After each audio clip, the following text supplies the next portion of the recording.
Hello student, कैसे हैं आप लोग। आज हम बात करेंगे आपके लिए ज्योमेट्री सीरीज के अंदर ट्रायंगल सीरीज का पार्ट 1, क्योंकि इससे पहले मैं ज्योमेट्री सीरीज के अंदर लाइंस एंगल्स के 6 पार्ट आपको करवा चुका हूं। उन 6 के 6 पार्ट का जो लिंक है आपको डिस्क्रिप्शन में मिल जाएगा। आप उन सभी 6 वीडियो को वहां से देख सकते हैं। क्लियर आपका। और आज हम बात करेंगे ट्रायंगल टॉपिक सीरीज का पार्ट 1। क्लियर आपका। ये पार्ट भी काफ़ी इंपॉर्टेंट है बच्चों, क्योंकि प्रीवियस के अंदर कई बार एग्जामिनेशन में यहाँ से भी क्वेश्चन पूछे गए। तो स्टार्ट करते हैं आपके लिए ज्योमेट्री सीरीज के अंदर ट्रायंगल सीरीज का पार्ट 1। पार्ट 1 के अंदर आज हम ट्रायंगल के कुछ बेसिक फीचर के ऊपर क्या करेंगे, डिटेल में क्या करेंगे, डिस्कस करेंगे। और इन बेसिक फीचर के बेस पे हम इसके क्वेश्चन को भी क्या करेंगे, 1 बाय 1 सॉल्व करेंगे। तो स्टार्ट करते हैं आपके लिए ट्रायंगल सीरीज का पार्ट 1। अब देखिए, तो ट्रायंगल को हिंदी में क्या बोलते हैं बच्चों, त्रिभुज बोलते हैं। क्लियर आपका। अब एक छोटी सी बात आपको समझनी है कि कोई भी फिगर जो साइड से क्या होती है, बाउंड हो जाती है, उसको क्या बोलते हैं, पॉलीगन बोलते हैं, या फिर हिंदी में क्या बोलते हैं, इसको बहुभुज बोलते हैं। क्लियर आपका। अब ट्रायंगल भी तो क्या होता है, साइड से बाउंड होता है। इसका मतलब ट्रायंगल भी क्या है, पॉलीगन का एक काइंड है, क्योंकि जो फिगर 3 साइड से बाउंड हो जाती है उस पॉलीगन का नाम क्या पड़ता है, ट्रायंगल बनता है। और जो फिगर 4 साइड से बाउंड हो जाती है उस पॉलीगन का नाम क्या पड़ता है, क्वाड्रिलेटरल, मतलब चतुर्भुज। और जो पॉलीगन 5 साइड से क्या हो जाती है, बाउंड हो जाती है, उस पॉलीगन का नाम क्या पड़ता है, पेंटागन, या फिर क्या, पंचभुज। क्लियर आपका। सोन ऐसे ही आगे को बढ़ता रहेगा। क्लियर हो गया आपका। अब देखिए, तो बात करते हैं यहाँ पे क्या, ट्रायंगल की। तो सबसे पहले बात करते हैं, ये जो फिगर होती है किसको डिफाइन करती है, ट्रायंगल को डिफाइन करती है। इस फिगर के अंदर 3 क्या होती हैं इसकी बच्चों, साइड्स होती हैं, और 3 ही क्या होते हैं, एंगल होते हैं। क्लियर है। तो any figure which bound by 3 side is called triangle. Clear हो गया आपका। अब देखिए, ट्रायंगल के ऊपर कुछ इंपॉर्टेंट पॉइंट पर हम क्या करते हैं, डिस्कस करते हैं। तो पॉलीगन के ऊपर तो हम डिस्कस कर ही चुके हैं कि जो ट्रायंगल है ना, वो स्मॉलेस्ट काइंड ऑफ क्या है, पॉलीगन है। क्लियर हो गया आपका, क्योंकि यहाँ से भी क्वेश्चन पूछ सकता है। अब बात करते हैं इसमें पॉइंट नंबर 2 की, sum of all angles of a triangle. किसी भी ट्रायंगल के सभी एंगल का सम कितना होता है, 180 होता है। ठीक है जी। अगर आपके पास एक ट्रायंगल है, एक फिगर है जो 3 साइड से क्या हो जाती है, बाउंड हो जाती है, उस फिगर के अगर तीनों एंगल का हम क्या निकालें, सम निकालें, तो कितना आएगा, 180 डिग्री आएगा। अब बात करते हैं पॉइंट नंबर 3 की। पॉइंट नंबर 3 क्या है, टाइप ऑफ ट्रायंगल, मतलब त्रिभुजों का वर्गीकरण। किसी भी जब ट्रायंगल को हम 2 टाइप से क्या कर सकते हैं, डिवीजन कर सकते हैं, या तो एंगल के बेस पे या पे क्या, साइड्स के बेस पे। अगर हम ट्रायंगल का जो डिवीजन है वो साइड्स के बेसिस पे करेंगे तो उनके नेमिंग क्या पड़ेंगे। पॉइंट नंबर 1 की बात करें, इक्विलैटरल ट्रायंगल, इसको हिंदी में बोलते हैं समबाहु त्रिभुज। अगर आपके पास एक ट्रायंगल है, उस ट्रायंगल की तीनों साइडें क्या हैं, इक्वल हैं, तो इट्स मीन्स वो कौन सा ट्रायंगल है, इक्विलैटरल ट्रायंगल है। देखिए, मान लीजिए मेरे पास एक ट्रायंगल है और इस ट्रायंगल का नाम मान लीजिए मैंने लिखा PQR। अगर PQ equal to QR equal to PR, अगर इस ट्रायंगल की तीनों साइडों की लेंथ क्या है, इक्वल है, इट्स मीन्स ये कौन सा ट्रायंगल है, आपका इक्विलैटरल ट्रायंगल है। अब बात करते हैं पॉइंट नंबर 2 की। पॉइंट नंबर 2 क्या है आपका बच्चों, आइसोसेलेस ट्रायंगल, इसको बोलते हैं समद्विबाहु त्रिभुज।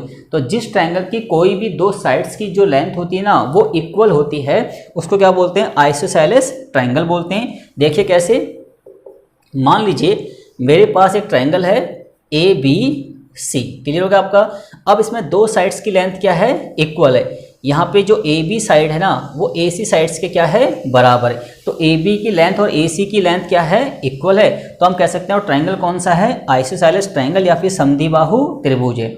सेम ऐसी बात करते हैं अगर पॉइंट नंबर 3 की, स्केलर ट्रायंगल, इसको बोलते हैं विषमबाहु त्रिभुज। तो जिस ट्रायंगल की तीनों साइड्स की जो लेंथ होती है ना, वो डिफर होती है, उसको बोलते हैं हम विषमबाहु त्रिभुज या फिर स्केलर ट्रायंगल। देखिए कैसे, मान लीजिए मेरे पास एक ट्रायंगल है और इसका नाम रख लिया मैंने ABC।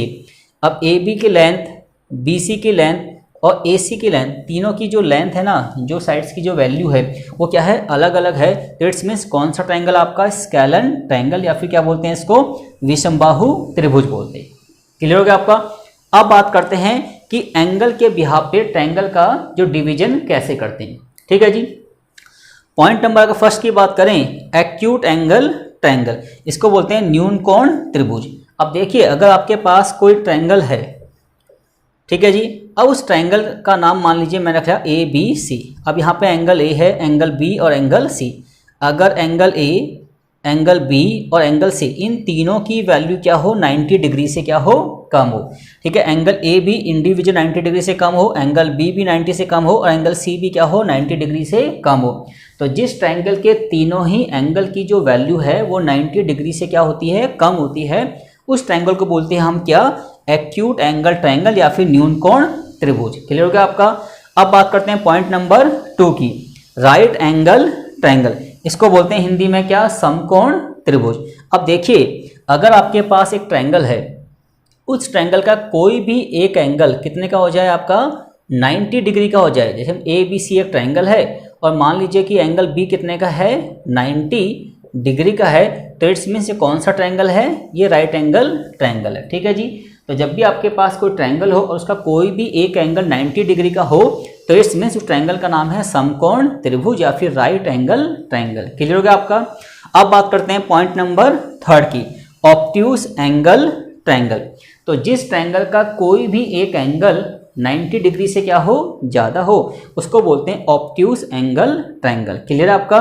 देखिए कैसे, मान लीजिए मेरे पास एक ट्रायंगल है, इस ट्रायंगल का नाम मैं रखा पी क्यू आर, और मान लीजिए क्यू एंगल 110 डिग्री का है। तो यहाँ पे देखिए ये जो क्यू एंगल है ना वो 90 डिग्री से क्या है, ज़्यादा है। तो अगर किसी भी ट्रायंगल के अंदर 3 एंगल में से कोई भी एक एंगल 90 डिग्री से क्या हो जाए, ज़्यादा हो जाए, तो उस ट्रायंगल का जो नाम है एंगल के बिहाफ पे पड़ता है ऑब्ट्यूज एंगल ट्रायंगल। क्लियर आपका।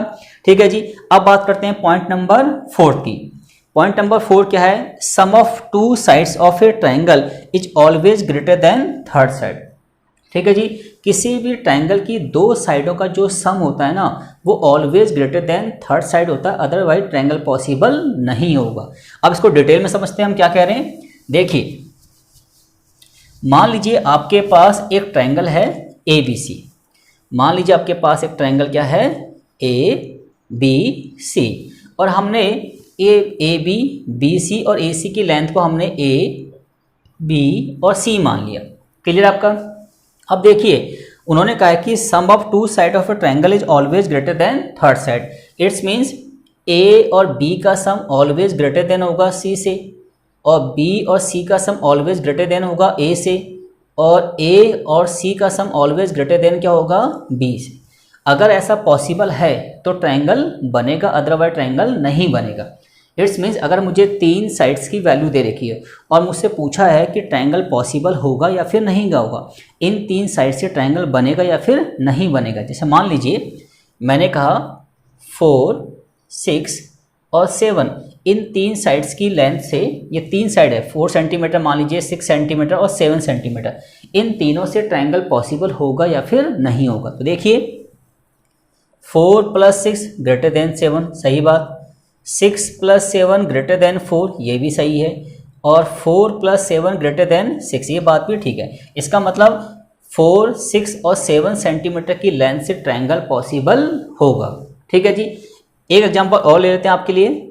मान लीजिए मैंने कहा 4 सेंटीमीटर और 7 सेंटीमीटर, ठीक है जी, और 3 सेंटीमीटर। ठीक है जी। अब देखिए 4 + 7 ग्रेटर देन 3, कंडीशन सेटिस्फाई हो रही है। 7 + 3 ग्रेटर देन क्या, 4, कंडीशन क्या हो रही है, satisfy. But 4 + 3 does not equal to greater than 7, क्योंकि 4 + 3 तो 7 के बराबर आ रहा है। तो इट्स मीन्स जी अगर 4 सेंटीमीटर, 7 सेंटीमीटर, 3 सेंटीमीटर मेरे पास 3 लाइन की क्या है, लेंथ है, तो इन लाइन के बिहाफ पे कभी भी ट्रायंगल नहीं बनेगा, क्योंकि ये जो मेजरमेंट है ना वो इस बात को सेटिस्फाई नहीं करे, क्योंकि ऑलवेज 2 का सम तीसरी से ज़्यादा होना चाहिए। अगर इक्वल आ गया तो भी ट्रायंगल पॉसिबल नहीं है, और अगर 2 का सम तीसरी से क्या हो गया, कम हो गया, तो भी ट्रायंगल पॉसिबल नहीं है। क्योंकि ये बात आपको ध्यान रखनी है, क्योंकि काफ़ी इंपॉर्टेंट पॉइंट है ये। ठीक है जी। अब बात करते हैं पॉइंट नंबर 5 की।